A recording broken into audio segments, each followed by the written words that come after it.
Imagine, Islamic soldiers force your 10-year-old son to gather wood for a fire.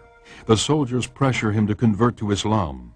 When he refuses, he's thrown on the burning wood he collected and left to die. They told me I would be released if I became a Muslim. I told them that was not possible. I am a Christian, so they threw me on the fire. Your son escapes, but the scars remain, a reminder of his sacrifice. Imagine, your teenage daughter goes to Bible camp. On the second day, the students are attacked. One of the attackers secures her hands behind her back, while another holds a piece of broken glass to her stomach. She's told to deny Christ. I did not answer him, so he pressed the glass harder against me. "Do you believe your God can help you?" he asked. Gripped with fear, she cries out, "Help me, Lord, I do not want to deny you." Imagine, your pastor has refused to register his church with the government. During the service, he's dragged from the church and beaten by the local police.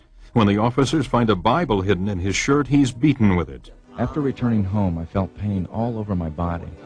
It was almost numb at the beginning, but later became so painful that I could not sleep. It is the 5th time he's been arrested.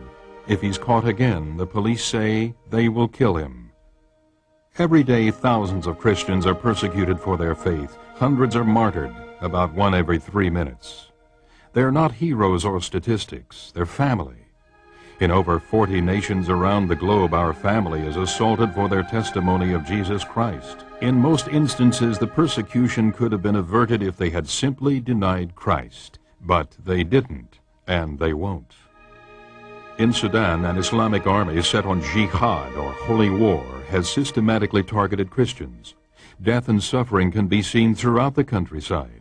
Countless Christians are being displaced within their own country. Fleeing from persecution, they've lost everything, often arriving at refugee camps with nothing more than the clothes on their backs.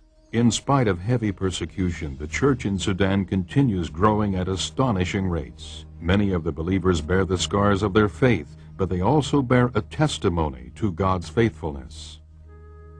Over 500 churches have been destroyed in Indonesia. On the island of Ambon, Christians have been massacred in a so-called religious cleansing by radical Muslims. Facing increased persecution, pastors in Jakarta have encouraged their congregations to stand firm, confident that their suffering is a prelude to coming revival. With the fall of communism in Eastern Europe, many have hailed its defeat. But Christians in North Korea, Vietnam, Laos, or China would disagree. Hmong villagers have been imprisoned in Vietnam and Laos after converting to Christianity. Some have had boiling water poured down their throats for simply possessing a Bible in their own language. The Hmong tribe is the largest in Southeast Asia, numbering 10 million. Meeting secretly in homes, more than 2 million have recently committed their lives to Christ. The persecution facing our brothers and sisters is not a human tragedy. It's a spiritual reality facing the body of Christ. We may not be able to stop the attacks, but we can ease their pain.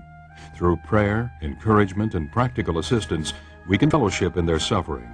We can show them that they are not forgotten. It's hard to ignore their pain after you hear their cries. Pada saat itu, benar-benar kita semua teriak, Tuhan tolong, Tuhan tolong.